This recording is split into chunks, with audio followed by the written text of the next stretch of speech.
Pronouns and their types or types of pronouns. Pronouns എന്ന് പറയുന്നത് കുറച്ച് വാക്കുകളാണ്. അത് ഒരു സെൻറ്റൻസിലെ നൗണിനെ റിപ്പീറ്റ് ചെയ്ത് പറയുന്നത് അല്ലെങ്കിൽ വീണ്ടും വീണ്ടും പറയുന്നതിനെ ഒഴിവാക്കുന്നു. പ്രോനൗൺസിൻ്റെ ഒരു എക്സാമ്പിൾ പറയുകയാണെങ്കിൽ നമ്മളുടെ ഈ വീഡിയോയുടെ ഹെഡിങ് തന്നെ കൊടുത്തിട്ടുള്ളത് പ്രോനൗൺസ് ആൻഡ് ദെയർ ടൈപ്സ് എന്നാണ്. ഈ സെൻറ്റൻസിലെ ദെയർ എന്നുള്ളതാണ് ഇവിടുത്തെ പ്രോനൗൺ. പ്രോനൗണുകളും പ്രോനൗണുകളുടെ ടൈപ്സും എന്ന് പറയുന്നതിന് പകരം പ്രോനൗൺസ് ആൻഡ് ദെയർ ടൈപ്സ് എന്നാക്കി. അങ്ങനെ ഒരു സെൻറ്റൻസിലെ നൗണുകളെ റിപ്പീറ്റഡ് ആയിട്ട് പറയാതെ പകരം ഉപയോഗിക്കുന്ന വേർഡുകളാണ് പ്രോനൗൺസ്. അപ്പോൾ ഏതൊക്കെയാണ് പ്രോനൗൺസുകളെന്നും അതുപോലെ അതിൻ്റെ ടൈപ്സ് ഏതൊക്കെയാണ് വരുന്നതെന്നും നോക്കാം. നമുക്കറിയാവുന്ന പ്രോനൗൺസ് ആണ് I, we, they, she, he, it. ഈ പ്രോനൗൺസുകളെയാണ് നമ്മൾ പേഴ്സണൽ പ്രോനൗൺസ് എന്ന് വിളിക്കുന്നത്. ഇത് ഒരു വ്യക്തിയെയോ അല്ലെങ്കിൽ ഒരു മൃഗത്തിനെയോ ഒക്കെ സൂചിപ്പിക്കാൻ വേണ്ടി ഉപയോഗിക്കുന്നു. ഈ പ്രോനൗൺസിൽ തന്നെ സിംഗുലറും പ്ലൂറലും വരുന്നുണ്ട്. I, you, he, she, it എന്നുള്ളത് സിംഗുലറും വി, യു, ദേ എന്നുള്ളത് പ്ലൂറലുമാണ്. യു രണ്ടായിട്ടും ഉപയോഗിക്കാറുണ്ട്, സിംഗുലറായിട്ടും പ്ലൂറലായിട്ടും.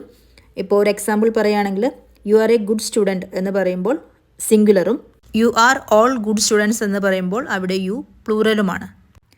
പ്രോനൗൺസുകൾ സബ്ജക്റ്റായിട്ടും അതുപോലെ തന്നെ ഒബ്ജക്റ്റായിട്ടും വരുന്ന കുറച്ച് എക്സാമ്പിൾസ് നോക്കാം. സബ്ജക്റ്റായി വരുന്ന കുറച്ച് എക്സാമ്പിളുകളാണ് I am going to the park, we are going to the park, she is my friend, it's a beautiful day. അതുപോലെ ഓർമ്മിക്കേണ്ട ഒരു കാര്യമാണ് പ്രോനൗൺസ് ഒരു സെൻറ്റൻസിലെ സബ്ജക്റ്റോ അല്ലെങ്കിൽ ഒബ്ജക്റ്റോ ആവാം. ഇനി ഒബ്ജക്റ്റായി വരുമ്പോഴുള്ള sentences. The dog followed him, he gave the ball to me, I will wait for you. ഇതെല്ലാം പ്രോനൗൺസ് ഒബ്ജക്റ്റായി വരുമ്പോഴുള്ള സെൻറ്റൻസസ് ആണ്. രണ്ടാമത്തെ പ്രോനൗൺസ് ആണ് പൊസസീവ് പ്രോനൗൺസ്. ഇത് നമ്മളുടെ ഓണർഷിപ്പ് അല്ലെങ്കിൽ റിലേഷൻഷിപ്പ് കാണിക്കുന്നതിനാണ് ഉപയോഗിക്കുന്നത്. അതിനുദാഹരണങ്ങളാണ് mine, yours, his, hers, its, us, whose and theirs. ഇനി സെൻറ്റൻസ് വെച്ചിട്ട് എക്സാമ്പിൾസ് നോക്കാം. This phone is mine, is that coat yours, the red jacket is hers, this garden is us, whose is this bag. മൂന്നാമത്തെ pronoun ആണ് reflexive pronoun. Reflexive pronouns എപ്പോഴും ആ സെൻറ്റൻസിലെ സബ്ജക്റ്റിനെ തന്നെയാണ് വീണ്ടും reflect ചെയ്യുന്നത്. ഉദാഹരണങ്ങൾ പറയുമ്പോൾ നമുക്ക് കൂടുതൽ മനസ്സിലാവും. ഇപ്പോൾ നമ്മൾ കേട്ടിട്ടില്ലേ ചില വാക്കുകൾ myself, yourself, himself, herself, itself, ourselves, അത് പ്ലൂറലായിട്ട്, അല്ലെങ്കിൽ ദം സെൽഫ്സ്, അതും പ്ലൂറലായിട്ട്. അപ്പോൾ ഇത്തരം പ്രോനൗൺസുകൾ അവസാനിക്കുന്നത് സെൽഫ് എന്നിലോ അല്ലെങ്കിൽ സെൽഫ്സ് എന്ന വാക്കുകളിലോ ആയിരിക്കും. ഉദാഹരണങ്ങൾ നോക്കാം. I boat A gift for my self, ഞാൻ എനിക്ക് വേണ്ടി ഒരു ഗിഫ്റ്റ് വാങ്ങി.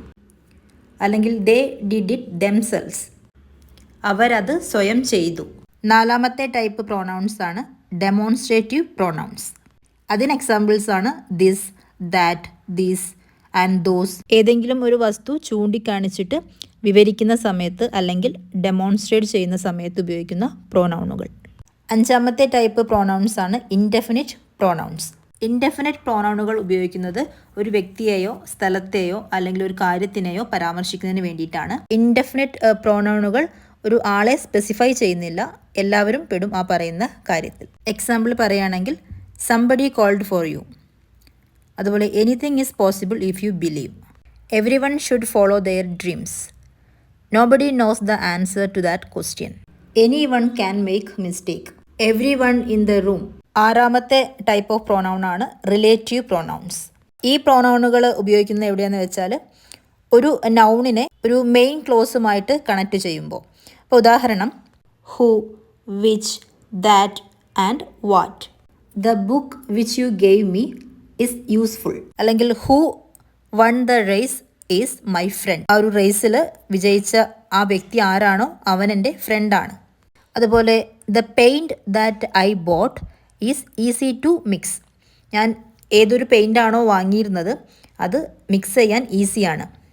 അപ്പോൾ അങ്ങനെ പറയുന്ന പ്രോനൗൺസ് ആണ് റിലേറ്റീവ് പ്രോനൗൺസ്. ഏഴാമത്തെ പ്രോനൗൺ ആണ് ഇൻട്രോഗേറ്റീവ് പ്രോനൗൺസ്.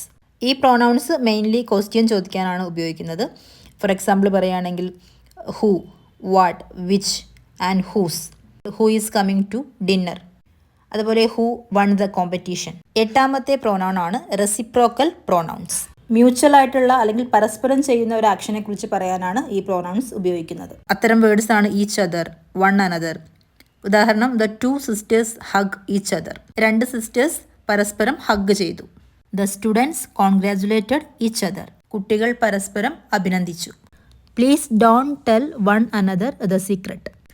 ആ സീക്രട്ട് നിങ്ങൾ പരസ്പരം പറയരുത്. 9ാമത്തെ പ്രോനൗൺ ആണ് ഡിസ്ട്രിബ്യൂട്ടീവ് പ്രോനൗൺസ്. ഡിസ്ട്രിബ്യൂട്ടീവ് പ്രോനൗൺസ് ഉപയോഗിക്കുന്നത് ഒരു കാര്യം അല്ലെങ്കിൽ ഒരു ആക്ഷൻ എല്ലാവർക്കും ബാധകമാണ്, ഇൻഡിവിജ്വലി ഓരോരുത്തർക്കും ബാധകമാണ് എന്ന് പറയുമ്പോഴാണ്. ഉദാഹരണം, ഈച്ച്, എയ്തർ, നെയ്തർ അല്ലെങ്കിൽ നൺ. ഒരു എക്സാമ്പിൾ പറയുകയാണെങ്കിൽ, each of you has a responsibility. ഒരു ഗ്രൂപ്പിലെ ഓരോരുത്തർക്കും റെസ്പോൺസിബിലിറ്റി ഉണ്ട്. Each of the contestants is a potential winner. എല്ലാ മത്സരാർത്ഥികളും വിജയിക്കാൻ സാധ്യതയുള്ളവരാണ്. എയ്തർ വെച്ചിട്ട് പറയുകയാണെങ്കിൽ, either of the 2 roads will take you to the city. ആ 2 റോഡും ആ പെർട്ടിക്കുലർ സിറ്റിയിലേക്ക് നിങ്ങളെ കൊണ്ടുപോകും അല്ലെങ്കിൽ നിങ്ങളെ നയിക്കും. അല്ലെങ്കിൽ none of the students passed the exam. ആ ഒരു ഗ്രൂപ്പിലെ ഒരാളും ആ ഒരു എക്സാമിൽ പാസ്സായില്ല. അതുപോലെ 2 പേര് മാത്രമുള്ള ഗ്രൂപ്പാണെങ്കിൽ നമുക്ക് പറയാം, നെയ്തർ സ്റ്റുഡൻറ് വാസ് പ്രസൻറ്റ്. 2 പേരും പ്രസൻ്റ് ആയിരുന്നില്ല.